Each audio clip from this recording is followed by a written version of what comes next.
All right, let's get going. So before we get started, how's everyone doing? Good? Having a good conference? All right. Let me ask you a couple of questions. How many of you at the keynote sessions yesterday morning? Okay. And if you were there, you saw how Xcommerce is all about helping merchants grow through developer innovation. How many of you at Neil Sample, our CTO Neil Sample session yesterday? Okay, a few of you.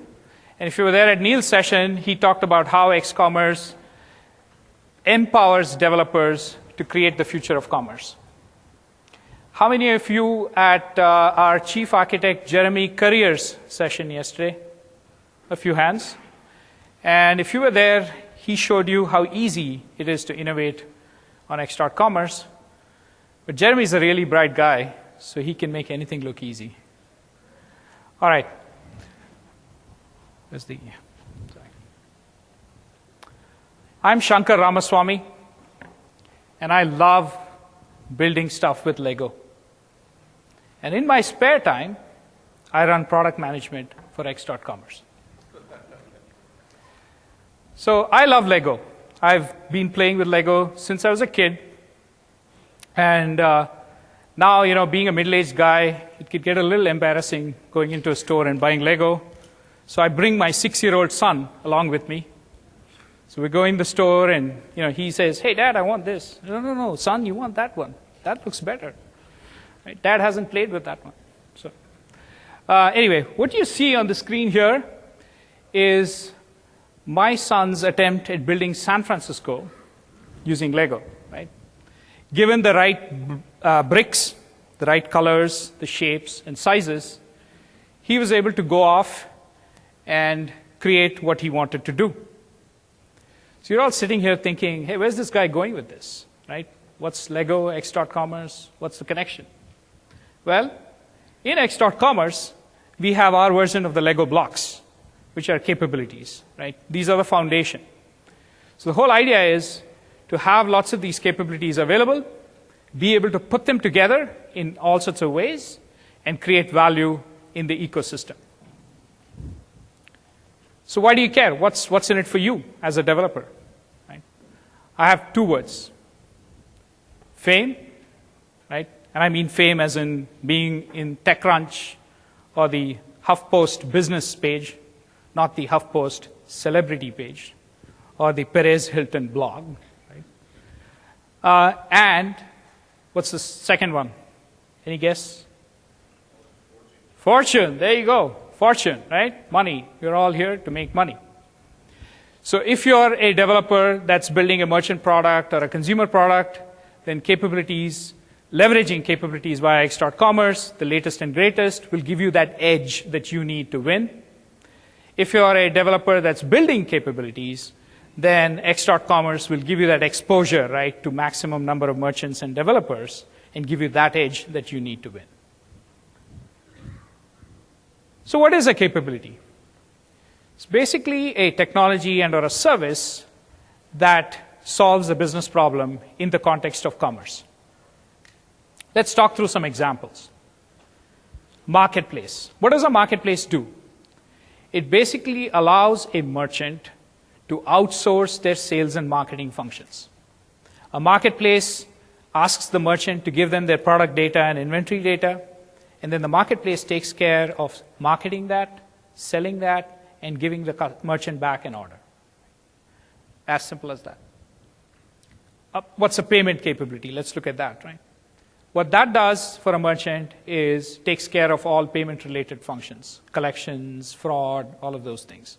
So the merchant just collects information from their consumers about the payment method they want to use and details relevant to that payment method, passes it on to the payment provider. Payment provider takes care of handling all the payments and gives the merchant back their money. Let's take another one, fulfillment.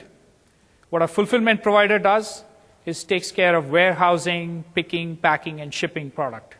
Merchant gives the fulfillment provider their products, the fulfillment provider, and then tells the fulfillment provider when they have an order, and the fulfillment provider then picks, packs, and ships the order. So you'll see a pattern here, right? In all of these cases, you have a well-defined set of interactions between the merchant and the provider of the capability.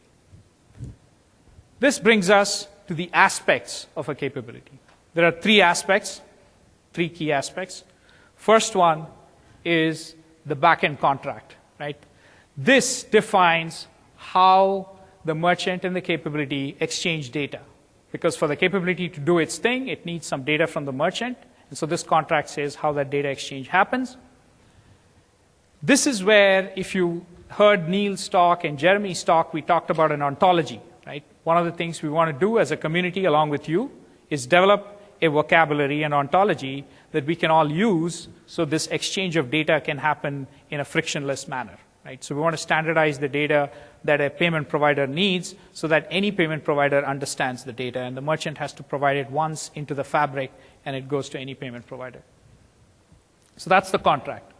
The second piece is the administration of that capability and the configuration of that capability. So the merchant needs to configure and manage how they're using that capability. Configuration could be things like their credentials, or it could be other pieces like the currency they want to use. In this case, we're showing a payment provider capability.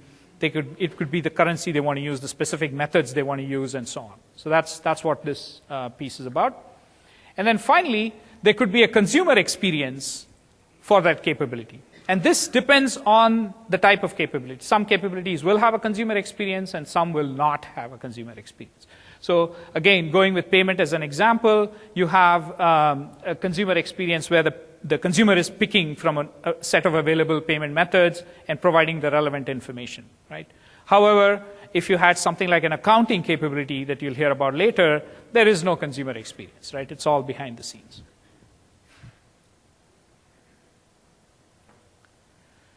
So remember I told you capabilities are like the Lego blocks, right? Now in Lego, there are standards that make things work, right? And there are these big, they call them baseboards, right? That actually hold all the blocks. And so using the standards and using these baseboards is how you sort of go off and create interesting stuff.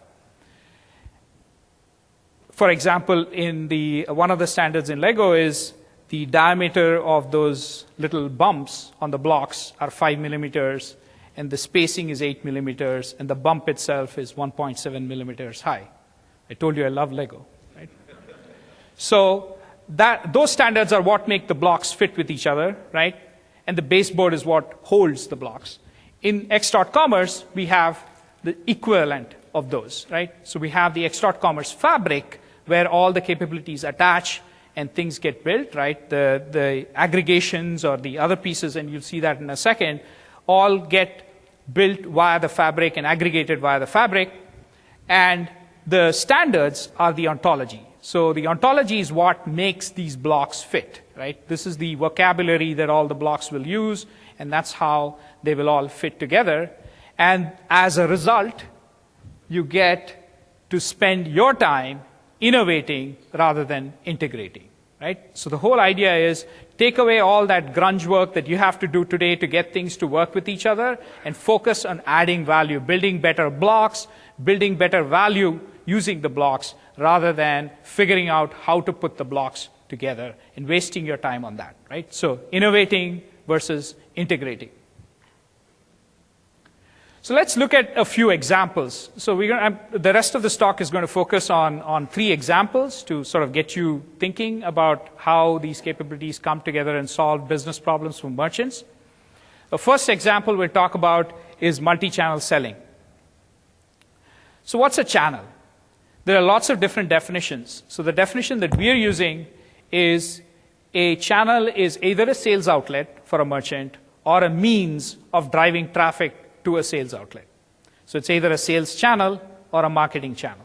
Some examples of sales channels would be the merchant's online store, their offline store, or a marketplace that they're selling on. A marketing channel might be a way of getting paid ads via search or social media, some sort of a SEM provider, or a comparison shopping engine that they can use to generate traffic, and so on. So what's the problem with multi-channel today? So from a merchant's perspective, really there are three issues, right? One is integrating with lots of channels is a pain. Two, channels keep showing up, new channels keep showing up, right? These channels really have consumer eyeballs, right? And consumers keep shifting their behavior, so new channels keep showing up all the time, right? So tracking all those things is pretty painful. And also understanding how to leverage a particular channel can be a pretty challenging thing. And the third piece is there is no unified view of channel performance. So merchants don't have an easy way of looking at all their channels and saying, how are these channels performing for me? What should I tweak here to get better use, right? Which channels are relevant, which channels are not relevant, and so on. The second piece is developers. They're trying to film you when you're standing in the dark. Oh. Would you mind? Yeah. Okay. I can't even see you. Oh, here? All right. Sorry. They're trying to film me and I'm standing in the dark. Is that better? All right, good. Thanks. Sorry about that. So the second problem for developers is there is really no good place for them to innovate around multi-channel selling. There is no environment where they can go and add optimizations or other interesting things, no open framework where they can go and do this stuff today. And then finally, if you're a channel owner, there isn't an easy way to access all the merchants, right? You depend often on others to actually go out and integrate you with the merchant's data, and that can be pretty painful. It's either usually a cart owner or you're dependent on multi-channel solution providers that exist today to really do this, so channel owners have a difficulty as well. And that's what we want to change with X.commerce. Now I'm going to invite my colleague, John, who's up on stage, to show us a brief demo, and we'll see how this is done.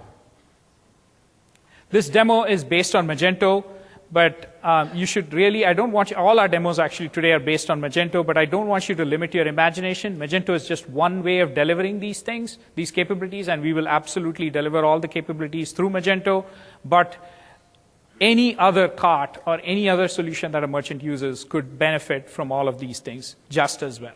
Okay?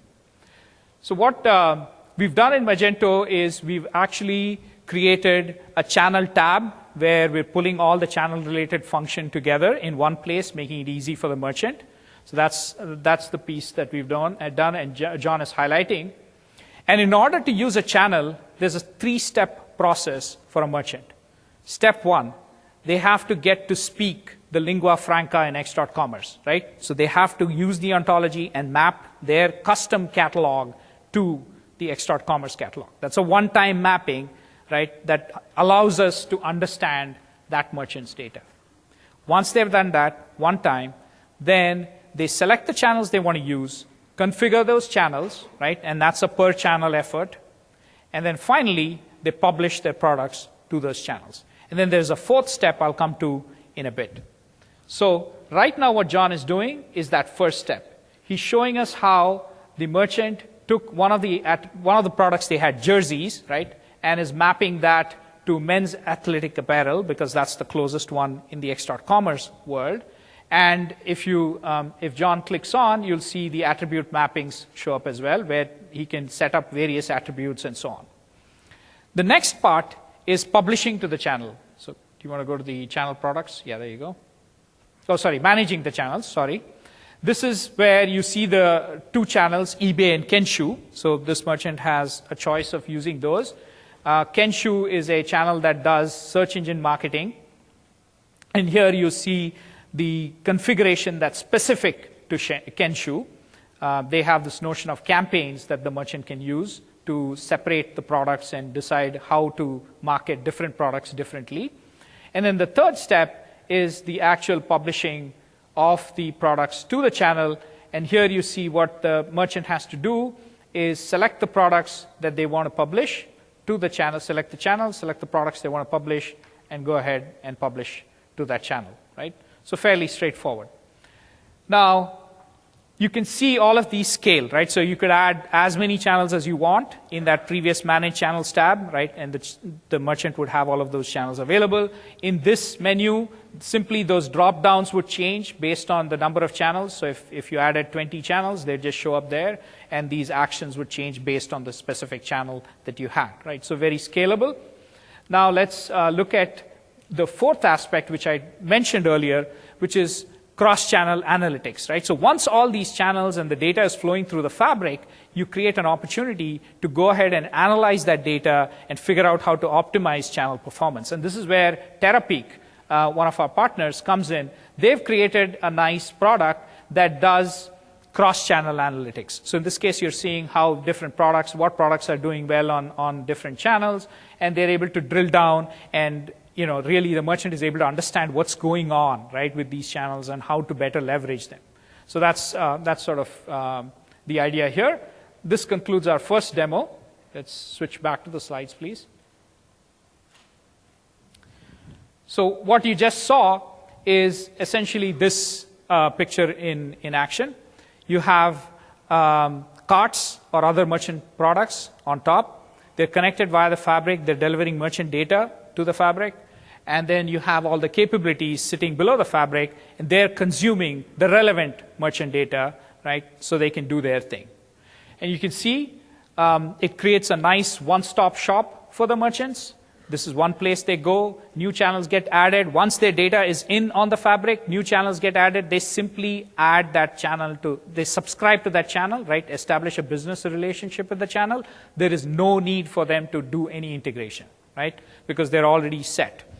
And then for developers, it creates an amazing opportunity because now you can plug in all sorts of optimizations and analysis and things in the fabric, like pricing or channel inventory allocation. There's sky's the limit on what you can do there. And then as channel owners, you're not controlling your own destiny because you're plugging into the fabric and you're all set, right? Everybody who's plugged into the fabric, you have access to all of them instantly. You're not dependent on others. What we saw just now is barely scratching the surface. You saw Magento connected to an example marketplace, eBay, and an example SEM provider, Kenshoo, and an example analytics provider, Terapeak. Really, there's a lot of opportunity. You can see a lot of holes to fill and a lot of opportunity for you all to go out and pursue. Okay? Now we'll switch to our second example, payments. So what's the problem with payments today? Merchants have to worry about PCI DSS compliance, right? That's a big hassle. And they're not able to take advantage of multiple payment methods. There are all sorts of innovations happening in payment that could help them increase their conversion, like installment payments, virtual currencies, and those kinds of things that could help them increase conversion. And it's difficult for a merchant to take advantage of those. From a developer perspective, again, no platform for innovation related to payments, right? There's no central place where all payments come together and they're able to go and do their thing there and create all sorts of new and interesting value. And security, of course, is always an issue with payments, so they have to worry about security issues. And finally, from a payment provider perspective, it's the same thing as a channel owner, right? Getting access to merchants is hard, right? And that's exactly what we want to solve with X.commerce. Again, let's do a quick demo and show you what we're thinking. So what John is going to do first is play consumer. He's going to go to a Magento store and purchase an item. And you'll see as he goes through this experience that the consumer doesn't really see anything different, right? So all this looks the same. I just want to highlight this piece of it. You just see, a set of payment options. What's actually happening is there is a paywall, an X.commerce paywall that's coming into play, and you'll see the paywall in the following slide. This paywall is delivered by an iframe, right? And from a consumer perspective, nothing is different. So what the consumer does is does their usual thing. They order, and nothing changes. They're done, right? John, you can skip to the admin piece of it. What's really happening is under the covers, right? Under the covers, now the merchant is able to pick from multiple payment providers and configure each of those. So in this case, we've got a couple of options for the merchant, PayPal and an authorized internet, so a wallet provider and a credit card processor, a payment gateway. And this is where they would configure all their PayPal or authorized.net specific settings. You can see here again this scales, right? So they could keep adding more payment providers, and the paywall would aggregate all of that and show it in the consumer experience. Thank you, John. So this is what the multi-payment solution looks like. What we have here is carts or other merchant products or consumer products that need payment that embed the paywall, and then the paywall and those solutions talk via the fabric to a whole host of different payment providers, gateways, wallet providers, gift card providers, virtual currency or rewards kinds of providers, as well as the new box, which is analytics and optimization providers. And, oops, what did I do? Did I do something funny? Okay, sorry about that. Wrong button here. So this is why we have the paywall. So the paywall allows us to free the merchant or the other user of the payment capabilities from worrying about PCI or DSS compliance, right? So the paywall is embedded via an iframe. It collects all the sensitive information, so none of those guys see any of that stuff, and they don't have to worry about anything on their end. And this is sort of showing the PCI DSS compliance scope here. Now, again, we barely scratched the surface, right? So Magento to Authorize.net and PayPal is just showing you an example of a wallet provider and one payment gateway. Sky's the limit. You can go out and add all sorts of interesting things.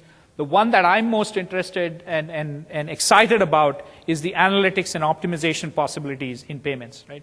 So imagine somebody adds business rules in here, so the payment options shown to the consumer are dynamically selected, right? So let's say there's a installment payment option and there's a credit card payment option. And this business, the business rules can select, say, if the consumer purchases a big ticket item like a big screen TV, it can dynamically present that consumer with an installment option, so there's a higher chance of conversion, right, in that case. Another example could be, but if the consumer is not buying a big ticket item, then the installment payment option is omitted, so the consumer has a less cluttered experience, and again, increases conversion, right? Another example would be dynamic routing of the transaction to a specific gateway. So somebody could come in and say, okay, based on the consumer, based on the instrument presented, I'm going to pick one gateway or the other because the merchant is going to get a better rate, right? So there's all sorts of interesting things that you developers could come up with here, and this is really opening up the aperture for you to do that. At this point, I'm going to pause and invite Kevin Reith. Kevin is a co-founder and product leader at Outright. Outright has been doing a lot of disruptive things in the accounting space for small and medium businesses, and Kevin is going to tell us a little bit about how accounting would change with X.commerce. Thanks, Shankar. Does this work? Everybody can hear me okay? And shall I stand in camera? Yes. So when you're talking about accounting, with all of these great opportunities, with the proliferation of new payment platforms and opportunities to sell through multiple channels and marketplaces, it's great for the merchant in terms of making more money, but the hassle at the end of the year is just exploding very rapidly. Basically, more and more channels, payment opportunities, it's more stuff to keep track of. Plus, with our friends in Congress and the IRS changing rules, for example, the 1099-Ks that everybody's going to get this year, it's just so much more difficult for them to stay on top of stuff. And as a developer, if you're trying to help people with this, you have to plug into so many more data sources that it's just becoming unmanageable. And so what our company is trying to do, working with X.commerce and the Fabric, is try and get as much of that data aggregated and normalized as possible. So John's actually going to walk through a quick demo.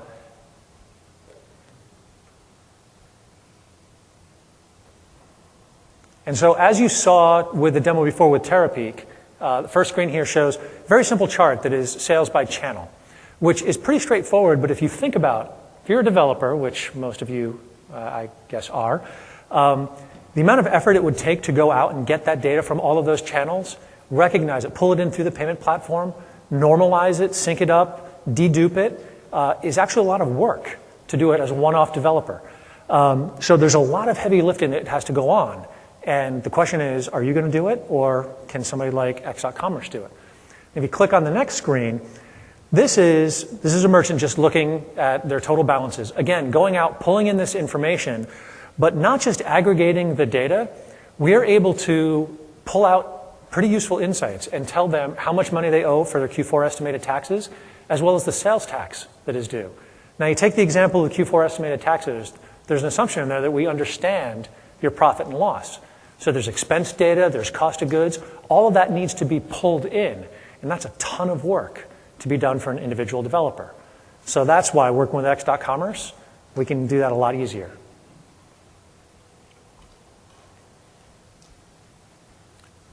So this next slide kind of paints a picture of what's possible.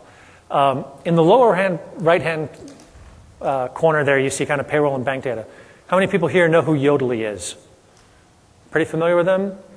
They provide an aggregation service for bank and credit card data. How many people are familiar with Mint.com and the fact that they got sold to Intuit for $170 million? Talk about a company that was able to build a very compelling experience on top of an aggregation service. Well, basically the vision here is, imagine not only Yodlee, but Yodlee on steroids that takes the entire e-commerce and commerce ecosystem into account and lets everybody participate and sync it up. So think of the kind of businesses you could build on top of that, because that's actually what our company is trying to do, is build on top of that kind of those sets of capabilities. So right now, starting off with Magento, plugging in, but we're looking to get inventory data, shopping carts, all kinds of information in through the fabric so we can pull it in, solve big problems for customers, and build pretty big businesses. So would invite everybody here to join the X.commerce fabric. We've got a booth out front. We hear from merchants and other developers, we hear about big problems all the time. If you want to come by and if you have any ideas or you want to hear some of the things we've heard about, be happy to chat with you. So thank you very much, and I'll give it back to Sean Kerr. Thank you, Kevin. So let's recap. What you've really seen us talk about in the last 30 minutes is a paradigm shift, right? It's not any longer about delivering monolithic products that may or may not meet all the needs of a merchant. What we're talking about is delivering building blocks. eBay Inc. is going to bring a set of blocks to the table, and we're really looking for you developers to bring more blocks to the table. And together, let's establish the ontology, the standards by which these blocks start to fit together, and create a world where, again, you developers can go off and put these together in all sorts of ways to deliver the best value to merchants, right? And really make a lot of money doing all of this. That's really what we're talking about, very simple. And you can start on this paradigm shift immediately. We've got a developer package available right now on X.com. Get started, unleash your creativity, start doing all these things that you do best, and let's together go and create the future of commerce. Thank you. So we'll take questions now. Kevin, if you want to join me. There's also folks from Terapeak here. Yep, come on up. And is anyone from Kenshoo here? Come on up. All right, let's take any questions you might have. Oh yeah, sorry. There's a hashtag on Twitter. If you're asking a question, use the hashtag Xcom1, and Mehreen will read out the questions for us. Yes. You were talking about the ontology earlier.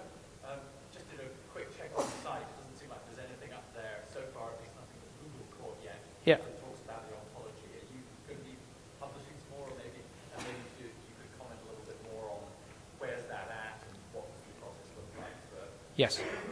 based Okay. on standards or otherwise? Sure. So there was a question about the ontology and what we're doing there, because the gentleman couldn't find anything on the site yet or on Google yet.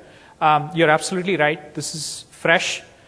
We just started working on it. What we've done as an early release is when you download the developer package, you get links to a GitHub repository. So we put a bunch of stuff in GitHub. Over the next few weeks, we're planning to roll out a whole site around that GitHub repository, which allows people to collaborate, chat, and so on as well. That'll be coming over the next few weeks. And the way we want to do this, we don't want to make this very heavyweight. Right? We want to try to keep this light and iterative so that we can all make progress. We've seen a number of these efforts in the past. They're very heavy and very bloated. We'd like to avoid that and keep it fairly light. We believe that most of us can work together by standardizing maybe 80% of what we need, and then the rest can be, there's a mechanism already today for extensible attributes, private attributes, so we could do some of that and get away with it. Does that answer your question? Yeah. Thanks. Oh, by the way, we will open up participation. So right now, even on the GitHub, you can go ahead and fork the GitHub. It's not as user-friendly as we'd like it to be. We're going to make it more user-friendly over the next few weeks. Right? Any more? Yeah. As far as the channels go, you mentioned eBay and Kenshoo. Do you purchase for any others, as well as any others, or do you expect Xcommerce to build the rest of the channels? Okay. I'll repeat the question. It's as far as channels, we talked about eBay and Kenshoo. The question was whether we're planning to build other channels or expect the community to. We absolutely expect the community to build channels, right? We don't want to be in the business of building channels. Again, our role here is to facilitate and focus on things like the fabric and the ontology and other things, and not as much on the other pieces, right? The capabilities we want to bring, we'll bring the eBay Inc. ones to the table, but really we want the community to go ahead and bring the other ones in. Thank you. Yes?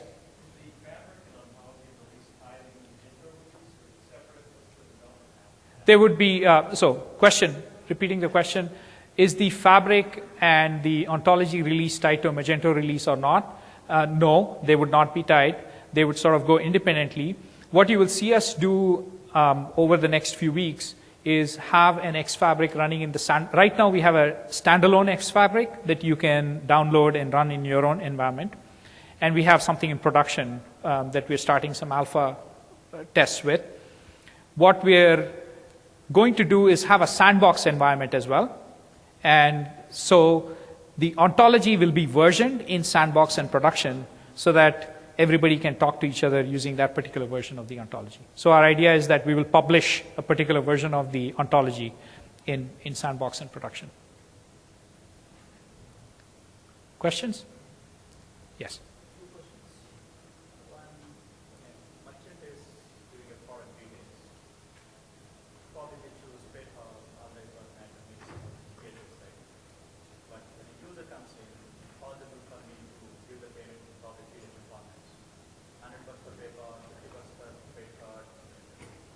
Okay, great question. So the question was, we have all these payment methods, right? Would we ever see a consumer being able to do split payments, right? Being able to pay partially using one method versus the other method. This is exactly the type of innovation that we're looking for people to do, right? And we want to enable this type of innovation because we see more and more the opportunities for like virtual currencies and real currencies to mix, right? Gift cards and those kinds of things to come in a blend. And this is exactly what we want to enable with the fabric. We want developers to come and build those kinds of things. So you could have a developer building a new virtual gateway or a virtual payment provider that then goes out and does this.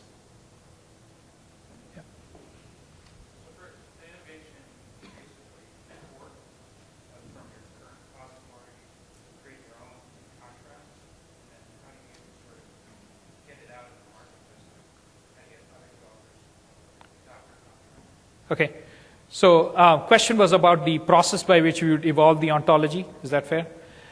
So what we're thinking is you would fork the repository, you would create a proposal, right? We're going to have a commit process, just like the open source commit process. And so what will go into the final published ontology will go through a commit process, right? And we'll be looking, we'll seed the committers with our X.commerce folks initially, but we'd be looking to bring in committers just like an open source project from the community as well. Yes? How do you plan like the big solutions that already exist now to have like an incentive to integrate with the fabric so all the developers can integrate with big solutions already? And when it's going to be like ready for starting the promotion? Yeah, okay. So there are two questions there. First question was how we, and when you say solutions, you mean carts, right? Other carts and other commerce? For example, Yeah. So if I want to integrate with this accounting solution, it has to be like in the fabric, it has to be already like Sure. a capability for that. Sure. So if the big brands and all of you don't integrate with the fabric, there's nothing I can do. Sure. Okay. So 2 questions there. One was how do we get some of the bigger players in the ecosystem? And then number 2 was when will all this be sort of production ready, right? Okay. So first question is we have a fairly serious business development and partnership development effort that is going on to go out and bring some of the other key players into the ecosystem, right? So we're going to invest, and that's where, we're going to invest our effort in doing that, right? Facilitating this. And as you saw already, folks like Adobe are coming in, and you saw some of the demonstration they showed yesterday. So we're working on getting more people into the ecosystem. The second part on production, we expect to, so we're already in production, but we're doing very controlled alpha tests with a few merchants. We're going to go into beta at some point, and then we're going to roll out into a more wider open environment. This will all happen over the next 6 months. We're going to do this very iteratively. So you're going to see us do all of this very iteratively. It's not going to be a big bang approach. It's going to be, maybe every 4-6 weeks you'll see us do something. Yeah? Being an essential middleware, basically the bottleneck for all the services, Yeah. it becomes a very vulnerable point. What do you have any plans for support for either developers or solution providers that would cover? I know from experience it's pretty hard to support a middleware because knowing the problems of the middleware or in the third-party service, do you have already any crystallized plans for this? Yeah. So the question was around support because it's going to be a lot of players involved. And is that right? That was your question, right? Yeah, that's a great question. So we absolutely are thinking about that. And the way we want to approach it is through a couple of things. One is we want to introduce some notion of certification and such to make sure that everything meets a certain quality level, right, before it gets in. And then the second piece is we do want to establish a hierarchy of support where we would typically try to handle L1 triaging issues and then get to the specific person so that the merchant has a nice experience where they get to one place and they start with one place and then get to the final person who may have the problem, right? So if the bug is in X or Y, that goes through a L1, L2, L3 kind of triaging process where we are first and then we triage it down to the specific provider that has the problem. Yeah, it is challenging, and but we have to address it. We have to provide a great experience for the merchants. Of course, yeah, that needless to say. So one of the things we're thinking is, and this is where we welcome a lot of input, right, from you folks. We're thinking maybe we have a ticketing system and a bug tracking system that's shared so that everybody can look at the ticket can be moved through, right, rather than having disparate systems and so on. So we're definitely thinking about it. Welcome inputs. Yes.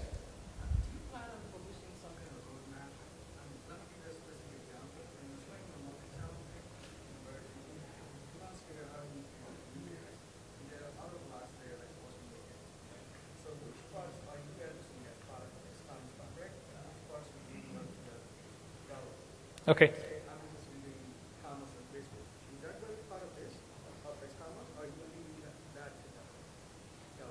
Okay.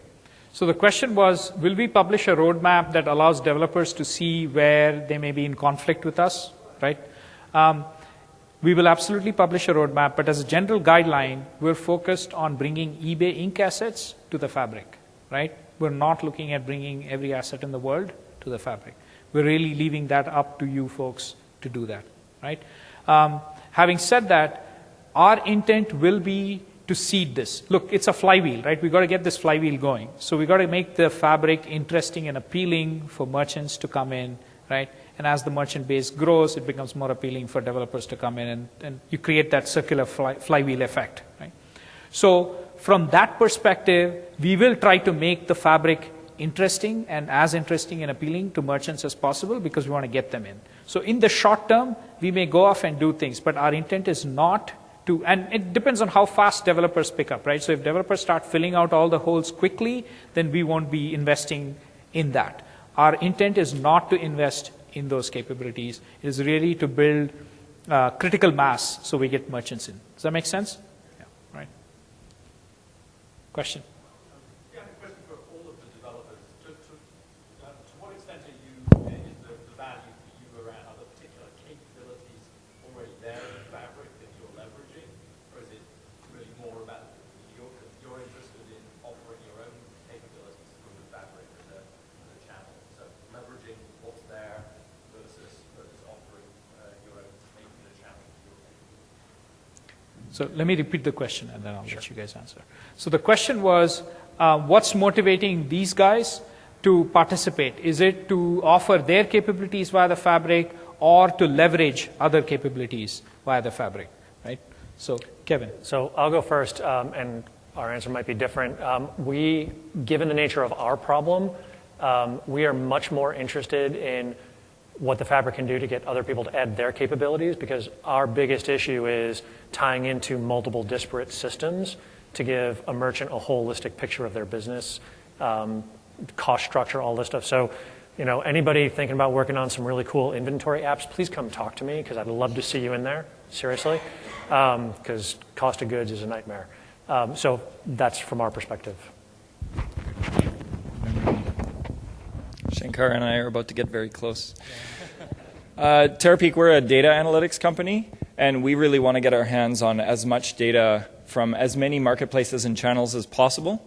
And so why we want to be in the game is we're really excited by that kind of Fabric backbone, that as new marketplaces and new channels, basically new sources of data, start to plug in, we can start to take that. Because we've been dealing with eBay data for about 7 years, and we understand it very well. We really understand transactional data, commerce data, and so we want to aggregate all of that together to provide a merchant, whether it's through a Magento view or not, whether it's through some other view that's also offered through the Fabric, it doesn't really matter to us.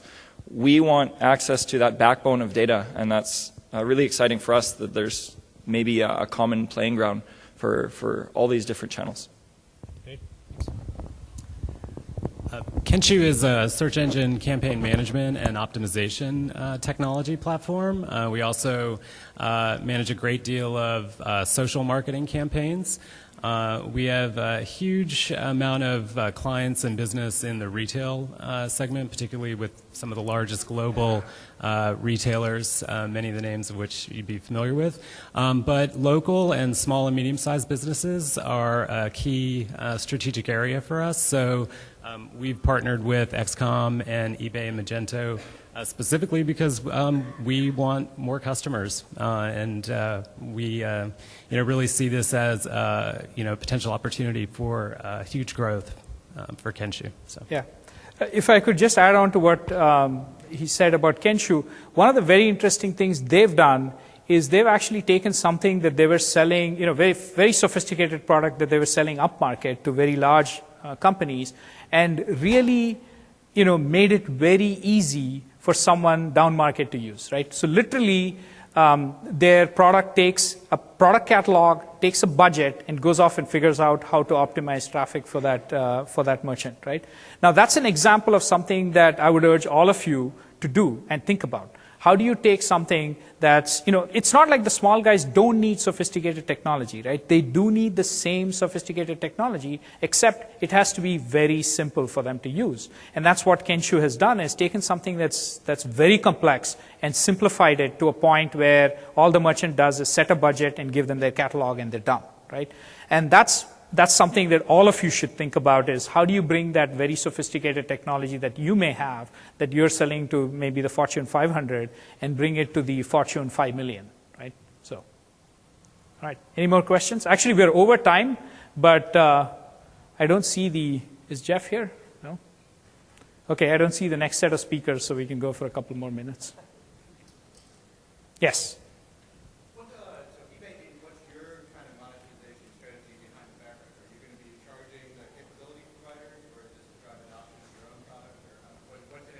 Yeah. So the question was about our monetization strategy. Actually, there's a rate card that we've put up on the site, so I would urge you to go look at that. Okay. Oh yeah, the next session also talks about monetization, so you may want to ask the question. Anybody else? Yes.